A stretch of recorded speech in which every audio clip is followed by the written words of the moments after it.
Selamat sore, saya Dina Olivia Purba dengan NPM S1G023062. Di sini saya sebagai moderator. Nih, di sini kita akan membahas konstitusi UUD dan undang-undang di Indonesia. Bayangkan nih, Indonesia tanpa konstitusi, UUD dan undang-undang. Apa sih yang akan terjadi? Pasti akan terjadi kekacauan, anarki, atau mungkin kembalinya kita kepada era penjajahan. Tenang, itu hanya imajinasi, tapi bayangkan nih betapa pentingnya ketiga elemen ini bagi bangsa kita. Nah, hari ini kami akan menyelami lebih dalam tentang konstitusi UUD dan UU, yang di mana ini menjadi fondasi kokoh bangsa Indonesia. Nah, James Madison pernah mengatakan, "The best constitution in the world worth nothing it is not infringed." Kata-kata James Madison ini mengingatkan bahwa konstitusi, undang-undang, dan UU hanyalah alat. Yang terpenting adalah bagaimana kita menerapkan dalam kehidupan sehari-hari. Pernahkah kamu mendengar berita tentang hoax yang beredar dari media sosial atau tentang pelanggaran hak asasi manusia? Isu-isu ini erat kaitannya dengan konstitusi, UUD, dan undang-undang. Dunia tanpa peta ibaratnya lautan tanpa kompas. Tanpa konstitusi, bangsa kita akan kehilangan arah dan tujuan. Aturan-aturan akan kacau, hak dan kewajiban tidak jelas, dan kekacauan akan merajalela. Di sini kita akan membahas lebih lanjut mengenai definisi dari konstitusi, sejarah, struktur, fungsi, dan peran, perubahan, implementasi, serta tantangan yang dihadapi oleh konstitusi, UUD, dan UU di Indonesia. Materi pertama akan disampaikan oleh Koirul Amar. Dipersilakan. Baik, terima kasih. Nama saya Khairul Amar dengan NPM S1G0023100. Saya di sini akan memberikan sedikit materi. Yang pertama adalah apa sih itu konstitusi? Di sini saya sedikit mengutip dari KBBI mengenai pengertian konstitusi, yaitu segala ketentuan dan aturan tentang ketatanegaraan, undang-undang dasar, dan sebagainya.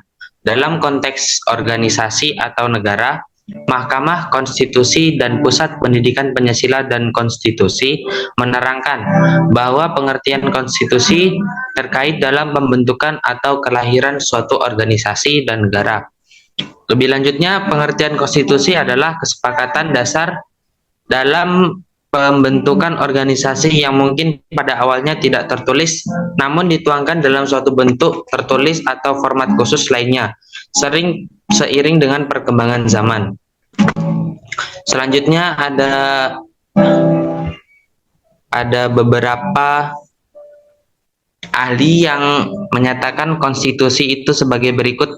Yang pertama, menurut K.C. Weir, konstitusi adalah keseluruhan sistem ketatanegaraan suatu negara yang berupa kumpulan peraturan-peraturan yang membentuk, mengatur, atau pemerintahan negara.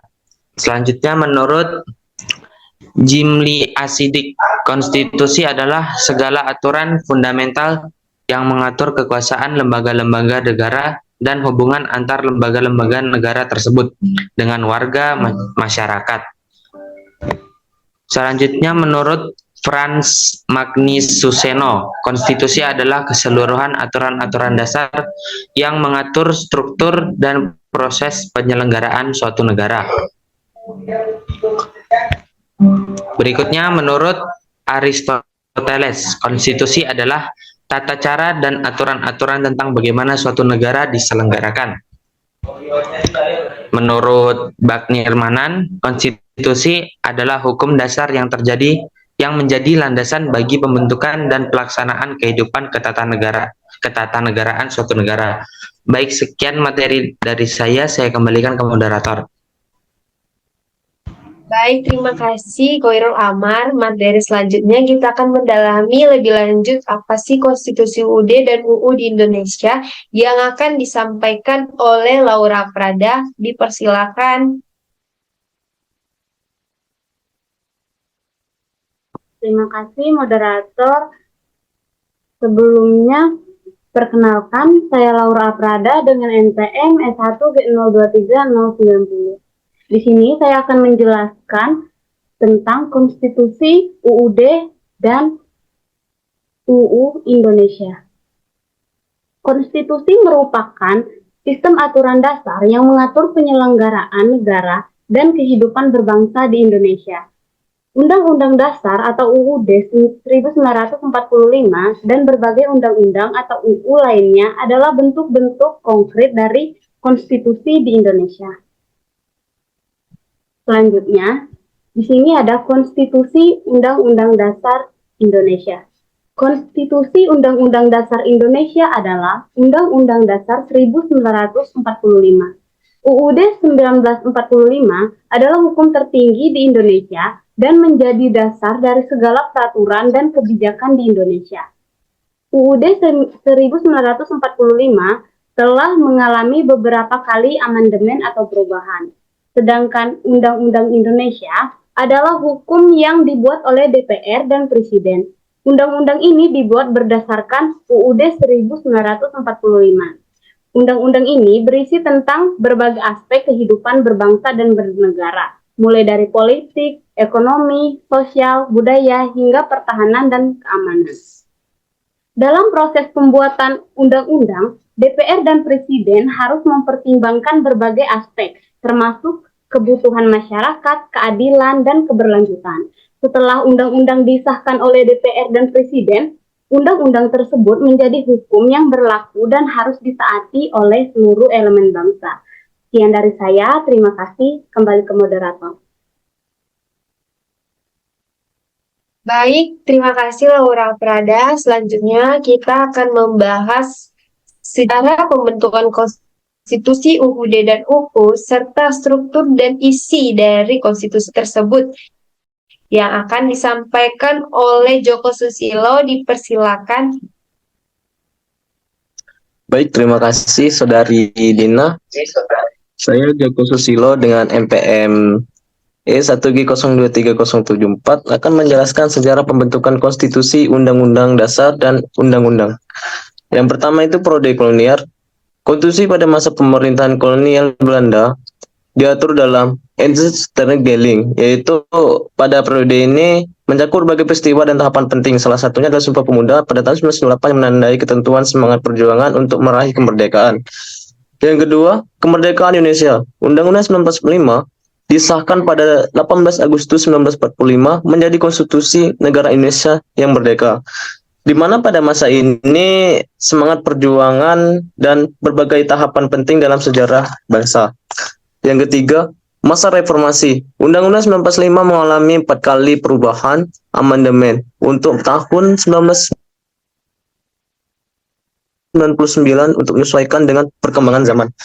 Pada masa ini, proses pembentukan konstitusi dan undang-undang pada masa reformasi menggambarkan semangat untuk membangun negara yang lebih demokratis, transparan, dan berkeadilan.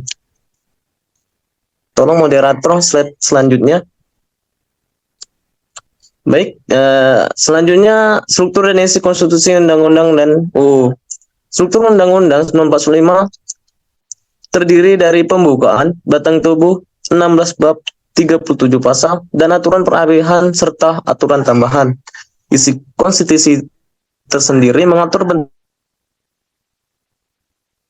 dan sistem pemerintahan, hak asasi manusia, wilayah negara, dan lembaga-lembaga negara. Yang ketiga, hierarki perundang-undangan. Undang-undangan merupakan produk hukum di bawah Undang-Undang Dasar 1945 yang mengatur berbagai aspek kehidupan. Baik, terima kasih. Saya akan kembalikan ke moderator. Baik, terima kasih Joko Susilo. Selanjutnya kita akan membahas mengenai fungsi dan peran konstitusi UUD dan UU, serta kita akan membahas perubahan konstitusi UUD 1945 yang akan disampaikan oleh Futi Naura. Dipersilakan. Baik, terima kasih moderator. Perkenalkan, saya Radanti dengan NPM E1G023038. Di sini kita akan membahas fungsi dan peran konstitusi, undang-undang dasar, dan undang-undang. Yang pertama itu ada pedoman penyelenggaraan negara. Konstitusi menjadi dasar dan panduan bagi lembaga-lembaga negara dalam menjalankan tugas dan kewenangannya. Yang kedua ada perlindungan hak warga negara. Konstitusi menjamin dan melindungi hak-hak dasar warga negara seperti hak politik, ekonomi, dan sosial budaya. Yang ketiga ada sarana kontrol rakyat. Rakyat dapat mengontrol kinerja pemerintah dan menuntut pertanggungjawaban melalui mekanisme yang diatur dalam konstitusi. Dari ketiga poin itu kita bisa menarik kesimpulan, konstitusi itu terdiri dari undang-undang dasar dan undang-undang yang memiliki peran penting dalam mengatur tata kelola negara dan hak-hak warga negara. Undang-undang dasar biasanya mengatur prinsip-prinsip dasar pemerintahan dan kebijakan negara, sedangkan undang-undang memberikan detail lebih lanjut tentang hal-hal tertentu seperti hukum pidana, perdata, dan lainnya. Next.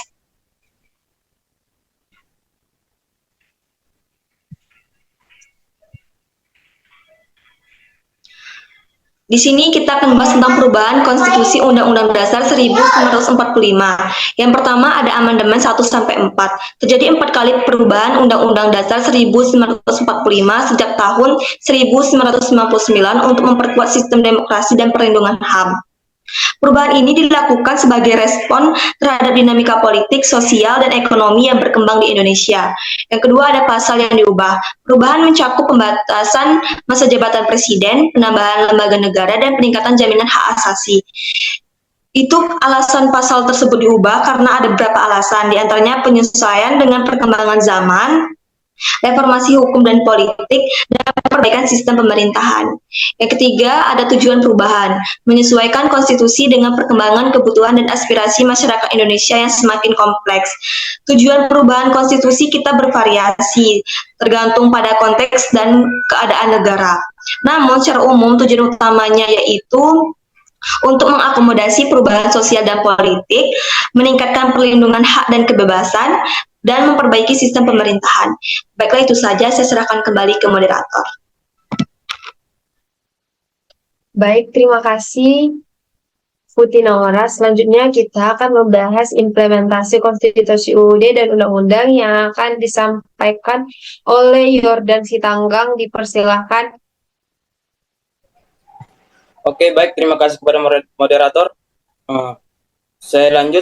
Sebelumnya, perkenalkan nama saya Yordan Nasin Sitanggang, NPM S1G023050. Di sini saya akan membahas. Di sini kita akan membahas implementasi konstitusi, undang-undang dasar, dan undang-undang. Ada 3 poin. Pertama, hak politik. Kedua, kepatuhan hukum. Ketiga itu pemenuhan hak warga. Pertama itu hak politik. Warga negara dapat berpartisipasi dalam proses politik seperti memilih pemimpin dan mengawasi pemerintah. Konstitusi undang-undang hak politik adalah seperangkat aturan yang mengatur hak dan kewajiban warga negara dan berpartisipasi dalam proses politik. Implementasi konstitusi ini dapat dilihat dari beberapa aspek. Pertama, warga negara memiliki hak untuk memiliki dan dipilih dalam pemilu. Kedua itu warga negara memiliki hak untuk berpartisipasi dalam proses politik. Yang ketiga itu warga negara memiliki hak untuk mendapat perlindungan hukum dalam menjalankan hak politik mereka. Ini berarti bahwa jika warga negara merasa hak politik mereka dilanggar, mereka dapat mengajukan gugatan ke pengadilan. Kedua itu kepatuhan hukum. Kepatuhan hukum, implementasi konstitusi Undang-Undang Dasar 1945 dan Undang-Undang Kepatuhan Hukum adalah bagian penting dari sistem hukum dan pemerintahan di Indonesia. Pendidikan hukum dan konstitusi kepada masyarakat bertujuan untuk meningkatkan pemahaman dan kesadaran masyarakat tentang hukum dan konstitusi, sehingga mereka dapat mematuhi hukum dan konstitusi tersebut. Penegakan hukum yang adil dan konsisten bertujuan untuk memastikan bahwa semua orang diperlakukan sama di mata hukum dan konstitusi, dan bahwa hukum dan konstitusi diterapkan secara adil dan konsisten. Penerapan hukum dan konstitusi dalam kebijakan publik bertujuan untuk memastikan bahwa kebijakan publik yang diambil oleh pemerintah sesuai dengan hukum dan konstitusi. Yang ketiga itu pemenuhan hak warga. Negara berkewajiban memenuhi hak dasar warga negara seperti pendidikan, kesehatan, dan kesejahteraan sosial. Implementasi Undang-Undang Dasar dan Undang-Undang dalam pemenuhan hak warga negara adalah bagian penting dari sistem hukum dan pemerintahan di suatu negara. Undang-Undang Dasar dan Undang-Undang dibuat untuk melindungi hak dan kebebasan warga negara, serta untuk memastikan bahwa semua orang diperlakukan secara adil dan setara di mata hukum. Contoh, pendidikan adalah salah satu hak dasar yang dijamin oleh Undang-Undang Dasar dan Undang-Undang. Kedua itu kesehatan juga merupakan hak dasar yang dijamin oleh Undang-Undang Dasar dan Undang-Undang. Keadilan sosial adalah prinsip yang dijamin oleh Undang-Undang Dasar dan Undang-Undang yang berarti bahwa semua warga negara harus memiliki akses yang sama terhadap sumber daya dan peluang serta perlindungan yang sama di mata hukum. Sekian dari saya kembalikan ke moderator. Baik, terima kasih Ordan. Selanjutnya kita akan membahas apa sih tantangan konstitusi UUD dan UU. Materi ini akan disampaikan oleh M. Ali Akbar. Dipersilakan.